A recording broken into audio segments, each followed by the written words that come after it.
तो ये क्वेश्चन करता है फॉर एनी इंटीजर के लेट अल्फा के, है ना, अल्फा के क्या दे रखा है अपने को, अल्फा के कॉम्प्लेक्स नंबर कॉस के पाई बाय 7 और प्लस आई साइन के पाई बाय 7। ठीक, अच्छा ये तो हमको दिख ही रहा है कि मॉड ऑफ अल्फा के ये क्या है, ये 1 के बराबर है। ठीक है, और आर्ग्यूमेंट इसका है ना के पाई बाय 7 है।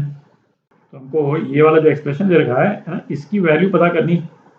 तो इसमें ये देखें, इसमें यदि न्यूमरेटर को अपन देखते हैं, है ना, तो न्यूमरेटर जो है वो क्या है, sigma k is equal to 1 से k इज इक्वल टू 12 और mod of alpha k plus 1 minus alpha k. ठीक है, तो सिग्मा को यदि हम खोल देते हैं तो बेसिकली एक्सप्रेशन क्या हो जाएगा, है ना, k इज इक्वल टू 1 से लेकर के k जो है वो 12 तक जा रहा है।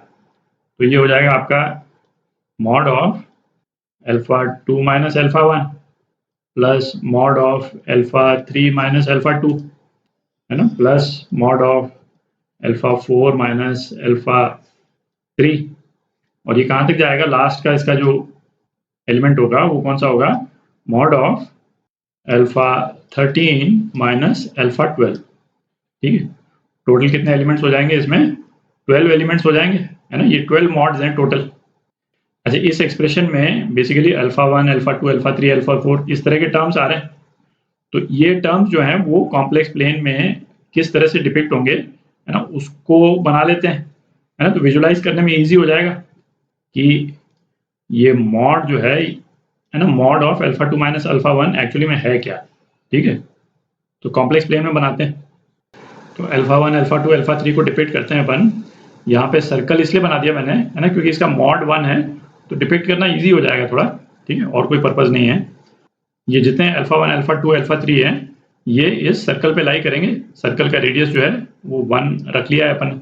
ठीक है, अच्छा ये जो एक्सप्रेशन दे रखा है इसमें पाई बाय 7, है ना, ये अप्रॉक्सीमेटली कितना 25 डिग्री के आसपास है ना। ये डिग्री कितना है ये बहुत ज़्यादा रेलेवेंट नहीं है, केवल एक रफ आइडिया लेने के लिए अपन ने इसको, है ना, रफली कैलकुलेट किया है। तो अल्फा 1 जो है वो यहाँ पे कहीं पे आ जाएगा। ठीक है, ये अल्फा 1, ठीक है, अल्फा 2 जो है वो यहाँ पे कहीं पे आ जाएगा। ये अल्फा 2, ये पहला वाला एंगल ये 25 डिग्री बेसिकली पाई बाय 7। अच्छा अल्फा 2 का ये जो टोटल एंगल है ये कितना है, ये 2 पाई बाय 7 है, तो ये अप्रॉक्सीमेटली 50 डिग्री हो जाएगा। ठीक है, और अल्फा 1 और अल्फा 2 के बीच में एंगल कितना है, 25 ही है।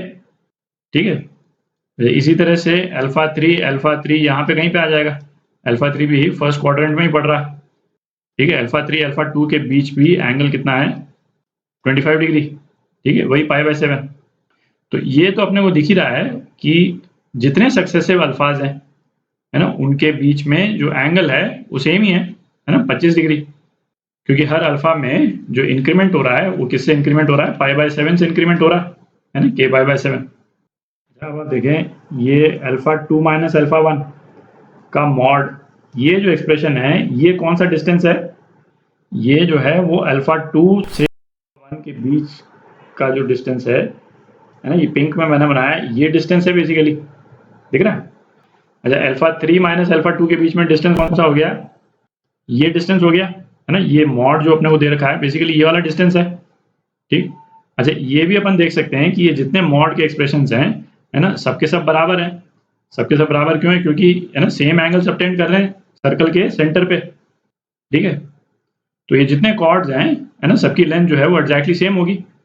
अल्फा 4 यदि अपन बना लेते हैं अल्फा 4, तो अल्फा 3 और अल्फा 4 के बीच में डिस्टेंस जो है वो क्या हो गया, ये डिस्टेंस हो गया। ठीक है, डिस्टेंस कितना है वो रेलेवेंट नहीं है, बट डिस्टेंस इक्वल है हर केस में, है ना, ये रेलेवेंट है। अच्छा अल्फा 2 और अल्फा 1 के बीच का जो डिस्टेंस है उसको एक कांस्टेंट बोल देते हैं अपन, सपोज डी नॉट। ठीक है, तो ये वाला जो एक्सप्रेशन है ये सिग्मा ये किसके बराबर हो जाएगा, है ना, ये 12 बार रिपीट हो रहा है ना, तो ये 12 डी नॉट हो जाएगा, दिख रहा है। अच्छा अब इसके नीचे वाले एक्सप्रेशन को देखें, ये क्या एक्सप्रेशन है, sigma k is equal to 1 से k इज इक्वल टू 3 है ना, ये 3 तक ही है। Mod of alpha 4k minus 1 minus alpha 4k minus 2। ठीक है, तो इसमें अपन शुरू करते हैं k इज इक्वल टू 1 से। यदि अपन शुरू करें तो ये क्या आ जाता है, अल्फा 3 माइनस अल्फा 2। ठीक है, अच्छा plus k is equal to 2 यदि अपन डाल देते हैं तो यहाँ पे क्या हो जाएगा, अल्फा 7 हो जाएगा ये, है ना, और ये अल्फा 6 हो जाएगा। तो ये क्या हो गया, मॉड अल्फा 7 माइनस अल्फा 6। ठीक है, और तीसरा जो है वो क्या हो जाएगा, mod of alpha 11 minus alpha 10।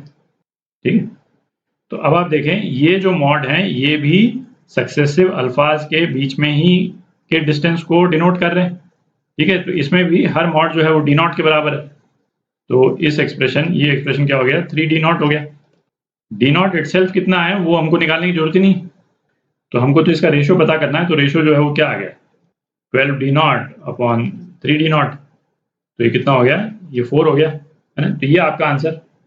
तो आपको भी ये लग रहा होगा कि क्वेश्चन को, है ना, देखने में तो इतना कॉम्प्लिकेटेड टाइप का लग रहा था। ठीक है, और विजुलाइज करके जब हमने इसको किया तो फाइनली तो कुछ निकला ही नहीं, उसमें कुछ कैलकुलेट करने की तो हमको जरूरत ही नहीं पड़ी, केवल काउंट करना था। तो ये कई केसेस में होता है ना, आप अच्छे से क्वेश्चन को विजुलाइज कर लें तो सॉल्यूशन सिंप्लीफाई हो जाता है। ठीक।